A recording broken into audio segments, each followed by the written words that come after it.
आकाशवाणी देहरादून से प्रस्तुत हैं प्रादेशिक समाचार। पहले मुख्य समाचार।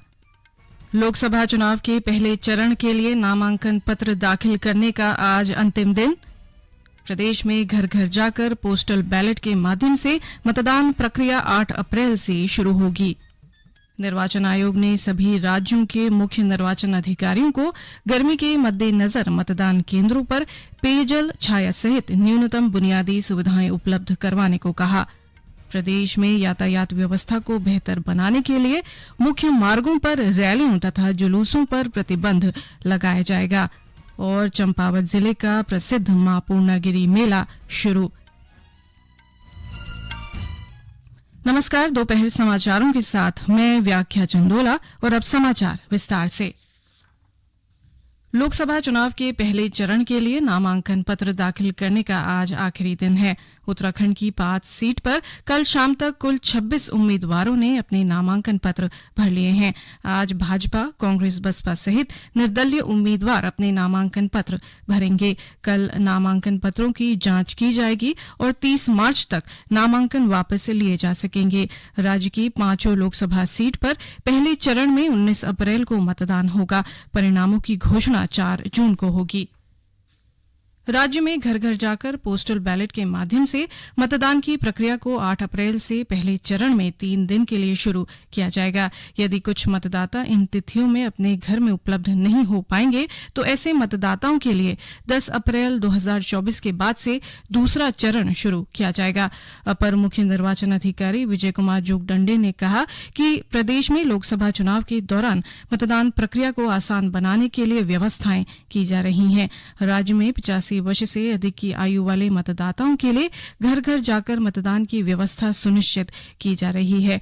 देहरादून में पत्रकारों से बातचीत में श्री जोगदंडे ने कहा कि राज्य में 80,330 दिव्यांग मतदाता हैं और उनमें से 5,576 मतदाताओं ने पोस्टल बैलेट से वोटिंग के लिए आवेदन किया है। उन्होंने कहा कि राज्य में 11,729 मतदेय स्थलों पर मतदाताओं के लिए आवश्यक सुविधाओं की व्यवस्था की गई है। उन्होंने बताया कि राज्य में सक्षम ऐप के माध्यम से 1,524 व्हील चेयर के लिए अनुरोध प्राप्त हुए हैं। उन्होंने बताया कि राज्य में प्रत्येक बूथ के लिए booth level health management plan बनाया जा रहा है। बूथों पर दवाइयों के आकस्मिक किट भी उपलब्ध कराए जाएंगे। अपर मुख्य निर्वाचन अधिकारी ने बताया कि सी विजिल ऐप के माध्यम से अभी तक राज्य में 9,318 शिकायतें प्राप्त हुई हैं, जिनमें से 8,930 शिकायतों का निस्तारण किया जा चुका है। पत्र सूचना ब्यूरो पीआईबी ने लोकसभा चुनाव की कवरेज करने वाले मीडिया कर्मियों के लिए एक विशेष वेबसाइट शुरू की है। इस वेबसाइट पर डिजिटल फ्लिप बुक जैसी विशेषताएं हैं, जिनमें कई तरह के विश्लेषण और आंकड़ों से संबंधित लेख शामिल किए गए हैं। मीडिया कर्मी चुनाव से संबंधित लेख लिखने के लिए वेबसाइट पर उपलब्ध जानकारी का इस्तेमाल कर सकते हैं। साथ ही इस पर अनेक उपयोगी लिंक भी उपलब्ध हैं, जिनके माध्यम से पत्रकार निर्वाचन आयोग की वेबसाइट पर संबंधित जानकारी आसानी से हासिल कर सकते हैं। लोकसभा चुनाव के कार्यक्रम और अधिसूचना से संबंधित जानकारी भी इस वेबसाइट पर समय समय पर अपडेट की जाएगी। लोकसभा सामान्य निर्वाचन 2024 में 100% मतदाताओं की भागीदारी सुनिश्चित करने के लिए स्वीप कार्यक्रम के तहत अभियान चलाए जा रहे हैं। इसके तहत चमोली में स्वीप कार्यक्रम के तहत प्रवासी व अनुपस्थित मतदाताओं के परिवार के सदस्यों के घर घर जाकर बीएलओ ने मतदाताओं से मतदान की अपील की। सीयूईटी यूजी 2024 के लिए आवेदन पत्र जमा करने की अंतिम तिथि 31 मार्च कर दी गई है। विश्वविद्यालय अनुदान आयोग अध्यक्ष एम जगदीश कुमार ने कहा कि ये निर्णय उम्मीदवारों और हितधारकों से अनुरोध मिलने के बाद लिया गया है। सीयूईटी यूजी 2024 परीक्षा 380 शहरों में आयोजित की जा रही है। इनमें 26 शहर भारत के बाहर के हैं। देहरादून में आज सुबह कुआंवाला जंगल शुरू होने पर दादेश्वर मंदिर से पहले 3 वाहनों के आपस में टकराने से 3 लोगों की मृत्यु हो गई, जबकि 6 अन्य घायल हो गए। घायलों का उपचार दून अस्पताल में किया जा रहा है। उधर उत्तरकाशी में पौंटी मोल्डा रोड पर वाहन के दुर्घटनाग्रस्त होने से उसमें सवार एक व्यक्ति की मृत्यु हो गई, जबकि 6 अन्य घायल हो गए। सभी घायलों का सामुदायिक स्वास्थ्य केंद्र बड़कोट में उपचार किया गया और इनमें गंभीर रूप से घायल 2 व्यक्तियों को हायर सेंटर रेफर किया गया है।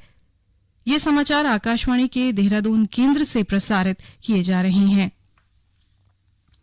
निर्वाचन आयोग ने सभी राज्यों और केंद्र शासित प्रदेशों के मुख्य निर्वाचन अधिकारियों को गर्मी के मद्देनजर परामर्श जारी किया है। ये परामर्श मौसम विभाग इस वर्ष मार्च से जून के दौरान सामान्य से अधिक तापमान के पूर्वानुमान के बाद जारी किया गया है।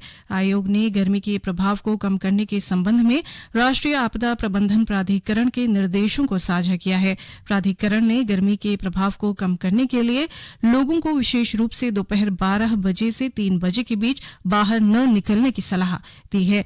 आयोग ने मुख्य निर्वाचन अधिकारियों से मतदान केंद्रों पर पेयजल और छाया सहित न्यूनतम बुनियादी सुविधाएं तय करने को कहा है। प्रदेश में यातायात व्यवस्था को बेहतर बनाने के लिए सभी जिलों के मुख्य मार्गों पर रैलियों और जुलूसों पर प्रतिबंध लगाया जाएगा। पुलिस महानिदेशक अभिनव कुमार ने बताया कि ट्रैफिक जाम से बचने के लिए सभी निजी स्कूलों के अंदर वाहन पार्क किए जाएंगे। उन्होंने बताया कि सभी वाणिज्यिक और आवासीय परिसरों को निर्माण के समय बेसमेंट में पार्किंग बनाने के निर्देश भी दिए गए हैं। चंपावत जिले का प्रसिद्ध मां पूर्णागिरि मेला शुरू हो गया है। 3 माह तक चलने वाले इस मेले का कुमाऊं आयुक्त दीपक रावत ने शुभारंभ किया। इस अवसर पर उन्होंने कहा कि मेले में आने वाले श्रद्धालुओं के लिए प्रशासन ने सभी व्यवस्थाएं पूरी कर ली हैं। जो स्वरूप है मेले का ये बढ़ता जा रहा है, संख्या में इजाफा है। पिछली बार की अगर फिगर्स लें, हम 3 महीने में लगभग 20 लाख के आसपास श्रद्धालुगण आए हैं। तो इसमें मेले की जहाँ तक तैयारी की बात है, तो पहला कंसिडरेशन मेरे हिसाब से सुरक्षा का ही होना चाहिए, क्योंकि जहाँ पे इतना बड़ा जनसैलाब जनमानस इसमें भागीदारी करते हो, पहला पॉइंट सुरक्षा का ही है। दूसरा यहाँ पे सुगमता है, स्वच्छता है, सुंदरता है, सब पे ध्यान दिया जाएगा। इसकी पूर्व पे भी एक तैयारी हमने की थी, बैठक भी की थी, और आज जब दर्शन करने जाएंगे तो उसमें भी एक बार जायजा ले लिया जाएगा। कहीं पे कोई कमियां हैं तो उनको दूर किया जाएगा, और कुल मिला के जो श्रद्धालुगण हैं उनकी सुविधा का ध्यान रखते हुए पूरा इंतजाम। होली के तुरंत बाद शुरू होने वाले इस मेले में बड़ी संख्या में श्रद्धालुओं के पहुंचने का सिलसिला शुरू हो गया है। प्रदेश में कल से मौसम की करवट लेने की संभावना है। मौसम विभाग ने हरिद्वार और उधम सिंह नगर के अतिरिक्त राज्य के अन्य हिस्सों में कल बारिश की संभावना जताई है। मौसम विज्ञान केंद्र देहरादून से प्राप्त जानकारी के अनुसार शनिवार तक राज्य के कई हिस्सों में हल्की से मध्यम बारिश होगी। विभाग ने इस अवधि के दौरान उत्तरकाशी, पिथौरागढ़, रुद्रप्रयाग, बागेश्वर और चमोली जिले में अत्यधिक ऊंचाई वाले क्षेत्रों में हिमपात का अनुमान भी व्यक्त किया है। इस बीच प्रदेश के अधिकांश हिस्सों में मौसम आज आमतौर पर साफ बना हुआ है। राजधानी देहरादून का अधिकतम तापमान आज 33 डिग्री सेल्सियस रहने का अनुमान है। केदारनाथ धाम के कपाट 10 मई को खुलेंगे। कपाट खुलने से पहले लोक निर्माण विभाग गौरीकुंड केदारनाथ पैदल मार्ग पर रामबाड़ा से छानी कैंप के बीच हिमखंडों को काटकर रास्ता तैयार कर रहा है। विभाग के 70 श्रमिक पैदल मार्ग से बर्फ हटाकर उसे सुचारू करने का कार्य कर रहे हैं। 16 किलोमीटर पैदल मार्ग जंगल चट्टी से केदारनाथ तक 12 किलोमीटर में बर्फ जमा है। बीते कुछ दिनों से मौसम में सुधार के चलते जंगल चट्टी से भीमबली के बीच कुछ बर्फ पिघली है, लेकिन भीमबली से रामबाड़ा होते हुए छानी कैंप तक 4 से 5 फीट बर्फ जमा है। पिछले 25 दिनों से लोक निर्माण विभाग रामबाड़ा से छोटी लिन चोली के बीच 40 फीट लंबे व 30 फीट से अधिक ऊंचे हिमखंड को काटने में जुटे हैं। यहां बर्फ को काटकर 6 फीट चौड़ा रास्ता बनाया जा रहा है। अंत में मुख्य समाचार एक बार फिर।